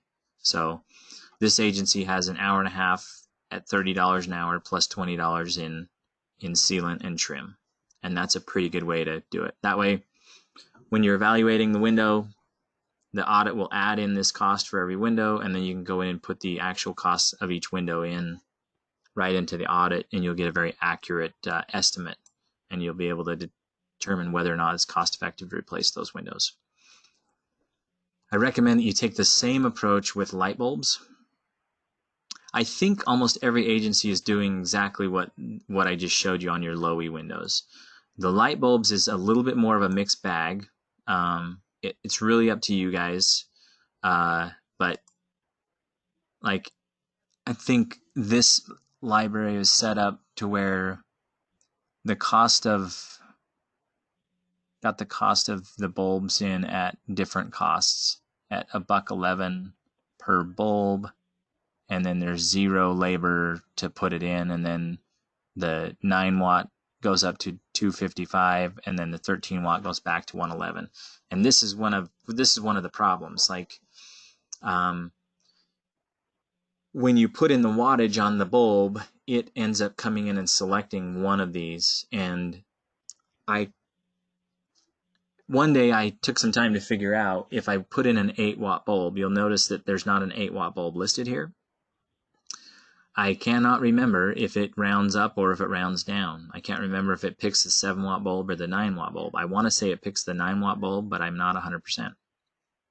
But it picks one of them, and if there's a drastic cost difference basically you can't use the 7-watt bulb to be your LED and the 9-watt bulb to be like a floodlight or something. If you have drastic cost differences between these bulbs, it can throw off your evaluation. So what I recommend that you do is you come in and you either put in zeros here, and then you put in the cost of each bulb on the audit, or that you come in here and you just put in a standard bulb cost, like at $1.11 for every single bulb. And then if your auditors remember that, and if they're trying to evaluate for a bulb that's going to cost maybe $9, then they would subtract $1.11 and they would add in the $7.89 for the extra bulb into the audit. Both of those methods are a little convoluted. The one I like is basically that you put zeros in for your bulb. You can put in some labor, but then basically on the audit you just put in the cost of the bulb depending on what bulb you're trying to put in. But anyway, you guys can kind of pick on that one, but make sure that your bulb costs are set up so that when your auditors are selecting stuff, they're selecting them and evaluating the bulbs properly. And the other thing that you'll really want to check, so this is for the neat. Once you've done your bulbs for the neat, then go in and make sure that whatever you've got in the MHEA matches. Because you don't want your auditors getting into the MHEA thinking, oh, I've got the cost structure is the same as the neat, and then they select something and it turns out that the cost was actually different, and now they're evaluating it wrong without knowing it. So does that make sense? Does anybody have any questions on how to estimate any of these measures, on how you should be putting your costs in, or anybody wondering what others are doing on any of these things?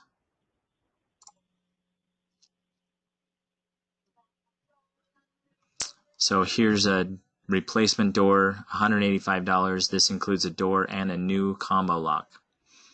$120, so 4 man-hours to replace the door, and then $40 in materials. So just make sure that you have a cost in there for everything you're supposed to be putting in.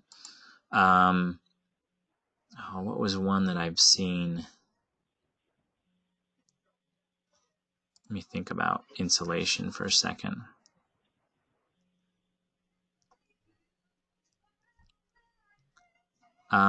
In wall insulation, let me take a look at that.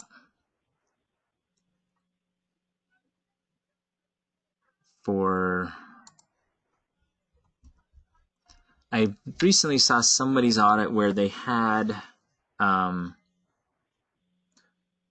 they basically had like their blown cellulose, because that's your default one. Instead of having a cost in there, they had $999. And this is actually what Oak Ridge recommends that you do. If you have a measure that, like, if you don't ever use cellulose, you're going to put $999 in here, and that way the audit's never going to select cellulose. But there's a problem with that, and that's that when I'm in evaluating a wall, so let me go into a neat audit. If I'm evaluating a wall and I say that there's existing insulation is none, and I have the option to select blown cellulose from this dropdown. When I run the audit, is it ever going to pay back to put blown cellulose in that wall? If I put the cost in for blown cellulose at $999 per square foot, it's never going to pay back. So as an auditor, I think that I evaluated this wall properly, but for some reason, there's no insulation in the wall, and the audit's telling me that it doesn't pay back to insulate the wall, and it's because I did this dumb thing that the guys at Oak Ridge told me to do, and that I put in $999 for cellulose. If your agency does not use cellulose, please don't put $999 in there. Please put it in at, what was that, 0.21 or something? Please put in an accurate cost for cellulose. And if your agency doesn't buy cellulose, then what will happen is your new auditor that accidentally selects cellulose because he or she doesn't know any better will run the audit. The audit will tell you that it pays back to insulate the wall. And then when it goes into production, production will realize, hey, we don't have cellulose. And then you can talk with the auditor and change that to fiberglass. But if you have that $999 in there, then what's going to happen is the auditor is going to make that mistake and it's going to go unchecked for a very long time. And you're going to leave a whole bunch of your clients' walls uninsulated that should have been insulated. So, questions on that one? So that's your the cost of each measure. Basically, you need to have a cost in there for each one. If you haven't noticed this button before, this can be very helpful. If you click on this all library measure costs, it will actually pull up all of the measures and you can go through every single one of them and make sure that you've got a price in there, and you'll notice that it goes through all of the NEAT and all of the MHEA. So be aware that it is going to bring up your inactive measures. So like that white roof coating, it does show that there. But anyway, you can go through this list here and edit things here, or you can go through one by one, whatever works best for you. Okay. So the last thing we want to double check is just that we have our fuel price indices set so that these 24-year measure lives work. And I got to remember where the instructions for that are. I thought that I included them on the bottom of this document, but apparently I did not. So let me think about where that is really quickly.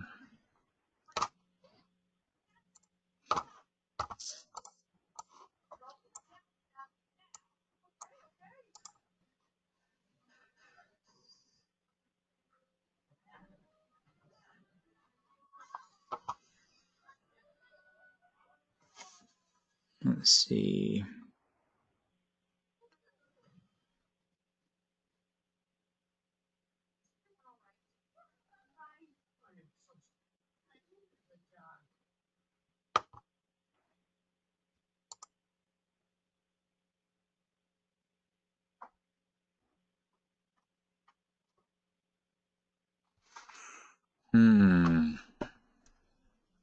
Might have to find it on the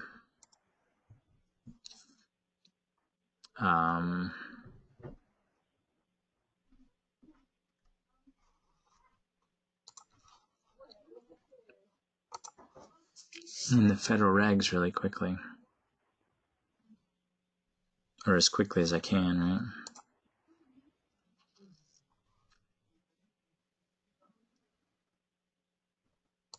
Let's see. I'm trying to remember where it would have been.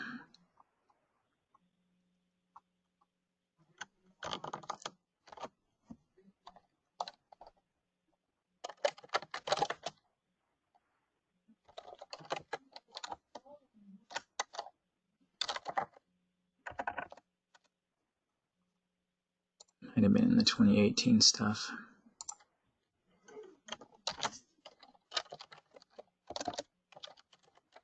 Nope.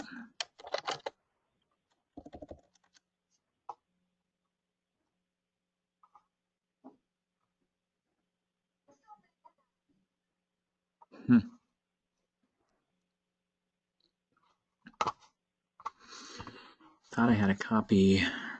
Let me check one other place.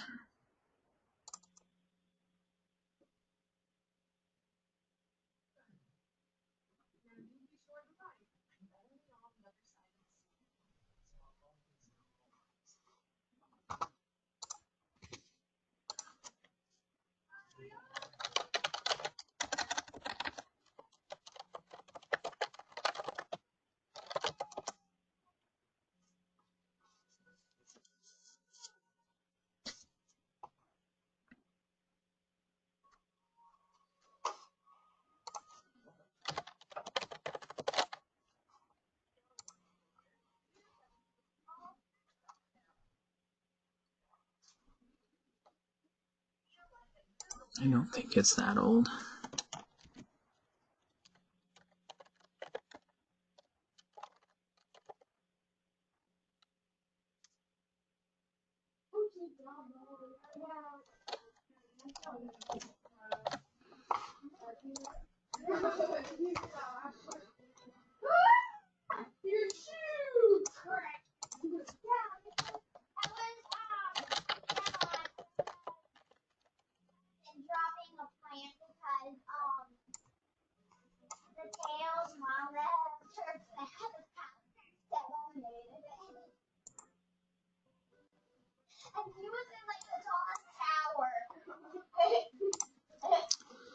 Here we go.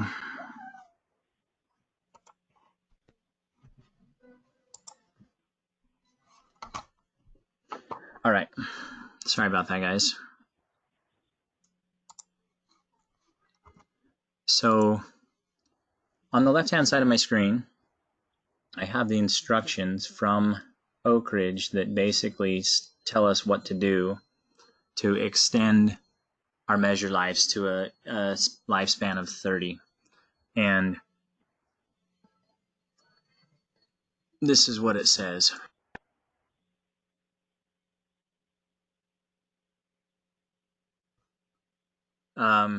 Number one, it says you're going to copy an existing setup library, which is what we've already done.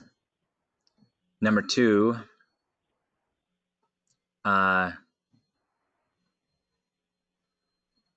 going to spot check a couple of values to make sure that we have the right values. So under your fuel price indices, go to natural gas and double check that year one, that the price index on year one is 0.97. That year two is 0.97 and that year three is 0.96. Does everybody have those numbers? It may have anything different. And then the next item down, they're saying basically go to the electricity. So I'm going to scroll down to electricity and I'm going to do the same thing for year one. I should have 0.99. For year two, I should have a 1.0. And for year three, I should have a 0.99. And then it basically says if the numbers in step two match, then you're going to change the year 24 price index of each fuel as specified below. If they don't match, then somebody has accidentally messed up your fuel price indices, and we need to get a fresh copy. So, does anybody have any issues with those prices? Did anybody have those numbers not match?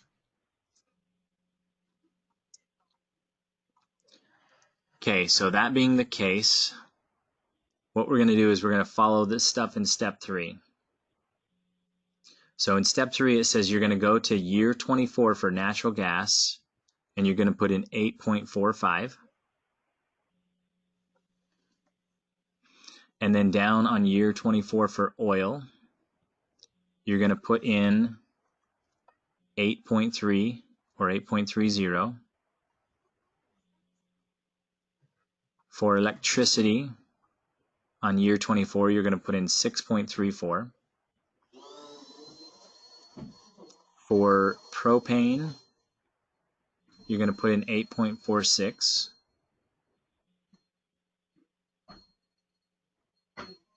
For wood, 6.41.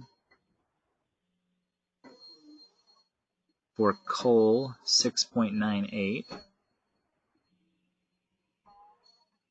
For kerosene on year 24, 8.3. And then for other on year 24, it's a 6.41.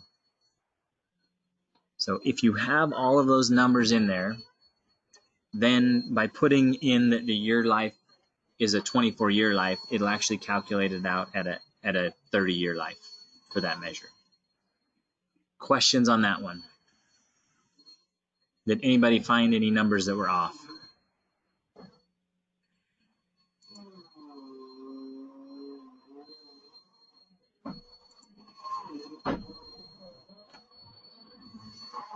Okay. So far we've created a new setup library. We've updated our fuel costs to match this year, which really was just a copy of last year, but we verified them. We've gone through and verified that all of our measures are either active or inactive. We've verified the measure life, and we've talked about what you need to do to verify that you have estimated costs for all of your measures. So the last thing we need to do is we just need to log our new setup library on our setup library change log. So to do that, you go to your WAP reports, and Scott, I'm in on yours, as you can see. But all you're going to do is just select your setup library change log, and you're going to add this new library in. So you would add the name of the new library.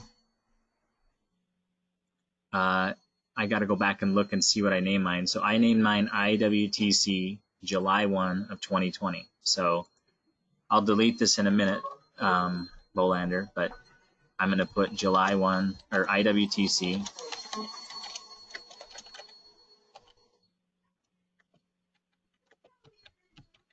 of 2020. And then you would put in the effective date. So this would become effective on 7/1 of 20. And if you haven't deleted the formula out of this dark gray column to the right of it, once you put in that effective date, it will automatically show that the other one, the effective sunset date, was basically June 30th. So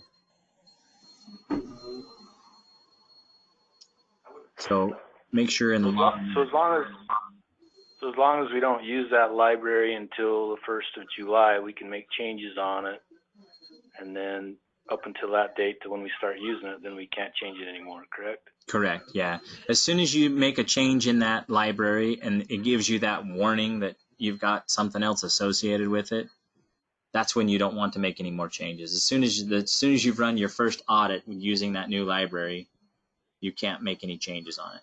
But yeah, but yes, really what it is on July 1st, stop making changes. Like that's the date that that one went into effect. And then if on July 20th you realize that you've messed something up and you need to make some other changes, then just create a new one that's, that says IWTC July 20 and put it effective on 7/20 of 20. And now you know which library you're supposed to be using from that point forward. For the most part, I feel like most agencies have gotten really good at just making all these adjustments and just having a new one for the year, but it's not the end of the world if something changes and you need to create another one. It's just, if you'll use that date in your naming convention, that'll help your auditors know which one to always select. So, did that answer that question, Scott? Yeah. All right. So when I'm monitoring, I go to this page for your agency, and this is how I determine which setup library your auditor was supposed to select for whichever audit that I'm looking at. I just look at the work start date, which was the day they ran the blower door, and then I come in here and I say, okay, well, they ran the blower door on October 19th of 2018. So if that was October 19th of 2018, then I would say, okay, this is when that one was effective. It was So they should have used setup library that was named 715 of 18. So anyway, I'm going to delete this from Bolander's stuff because I don't want to mess it up. And I'll let you put in your own. But that's it for the setup library stuff. Like, that's everything that I wanted to accomplish. What questions do you guys have? Do you guys need anything? Does anybody want me to send out a copy of that? Gosh, this thinger, the 30-year lifespan instructions. Or did you guys get all the numbers that you needed when we were going through the demo? All right. No, I think we're good there. Okay. Well, I will. It will take a little while. This one's a long video, so it'll take a little while before I'll have it posted for you. But I'll just share it with this group. That way, if you want to scroll back through the video for any piece of instruction, you'll have that. But yeah, just take some time during this month and make sure you've got your setup libraries all ready to go for next year. Oh, I guess there's one other thing we could talk about really quickly. If you have noticed that your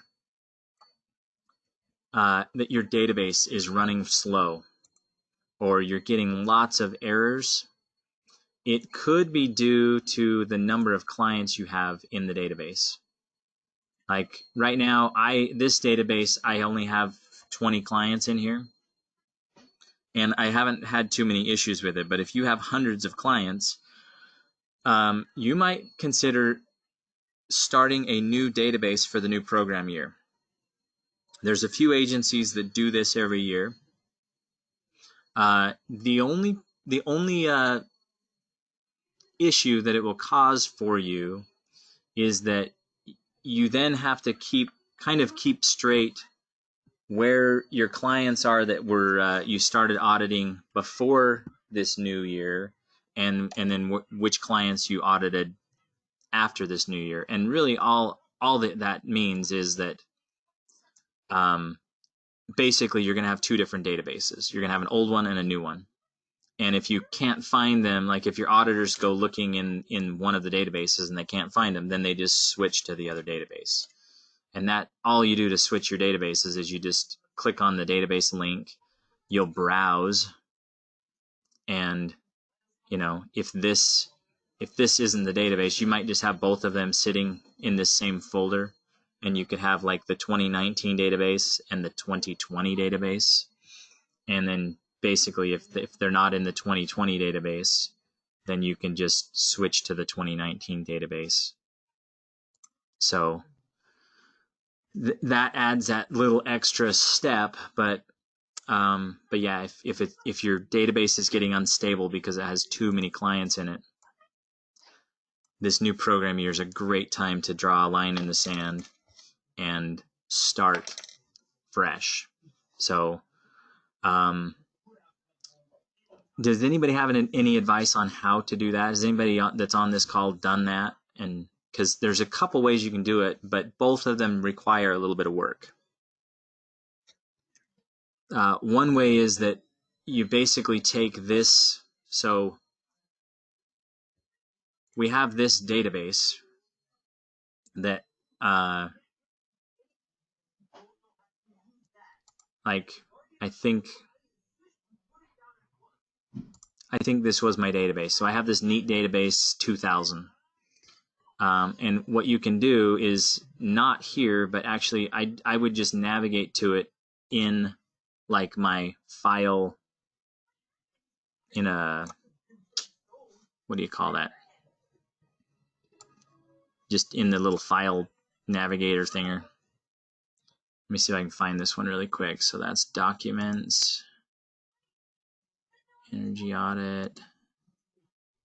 Sorry, I'll put this over on the screen.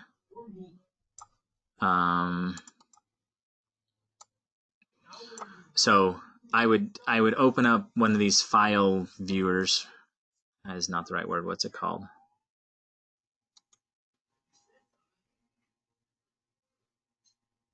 File Explorer. Yeah. Anyway, you can navigate to it there, and then basically you'd find that database, and all you got to do is right-click it and make a copy of the database. So you can hit copy, and then you can hit paste, and now I have a copy of that database. Now I would rename the database. So let's say that this is my this copy is my 2020. This will be my new one. So I would just name that 2020. So ignore the 2000 part of there. And this one may have been my 2019. So you can just make a new copy of it. The only problem is that you now have a copy of a new database with all your old clients in it. And but now what you can do is you can point to that new database, link that up, but then you have to go in and delete out all your clients. And that can take a little while because your clients are all associated with all of your libraries and stuff. And so basically, like if I go to hit delete this client, I have a MHEA client, MHEA 1. I'm going to delete this client. So it says this is going to cause cascading deletes. And if I hit OK, then it may or may not delete it because it is connected to a whole bunch of libraries and things like that. In this case, it did delete MHEA client number 1, but I would also have to go in to my setup libraries, and you can see that if you have multiple setup libraries, you may have to, sorry, it's not that, is it under the audit? I think it might be under the audit. No, it's under the client.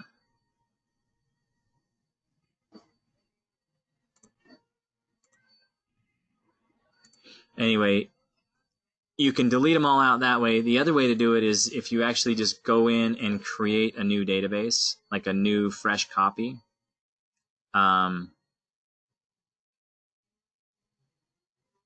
me think about how you'd even do that.